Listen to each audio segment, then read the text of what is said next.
আলাইকুম বন্ধুরা। আজকে আমার প্রথম ভিডিও। আগে থেকেই বলে রাখি, আমি কোনো মাস্টার টেইলার না, আবার ভাইরাল হওয়ারও কোনো গ্যারান্টি নেই। সবাইকে ভিডিও করতে দেখে আমারও মনে হলো আমিও দেখি একটু আবল-তাবল করি। এমনিতেই জীবন খুব আস্তে আস্তে চলে, তাই ভাবলাম একটু ভিডিও করি, আপনাদের সঙ্গে গল্প করি, আর সময়টাও ভালো কাটুক। তো আজকে দেখি আমি কি আবল-তাবল করছি। আজ আমি মেয়েদের নরমাল স্ট্রেট প্যান্টের ড্রাফটিং করছি। এই প্যান্টটা এলাইন, গোল বা সাইড কাট কুর্তির সঙ্গে পরলে দেখতে বেশ সুন্দর লাগে। আমি এটা 32 ইঞ্চি বডির জন্য করছি। লম্বা 42 ইঞ্চি, হিপ লাইন 15 ইঞ্চি, কোমর 4 ভাঁজে 12 ইঞ্চি আর মোহরি 7 ইঞ্চি। সেলাইয়ের জন্য একটু বাড়তি মাপও ধরে নিয়েছি। আর হ্যাঁ, এখানে কোমরে আলাদা করে বেল্ট লাগবে না। দেখুন তো আমার এই আবল-তাবল ড্রাফটিংটা ঠিকঠাক হলো নাকি।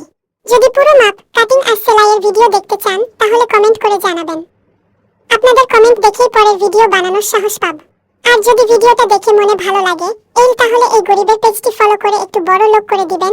ধন্যবাদ বন্ধুগণ।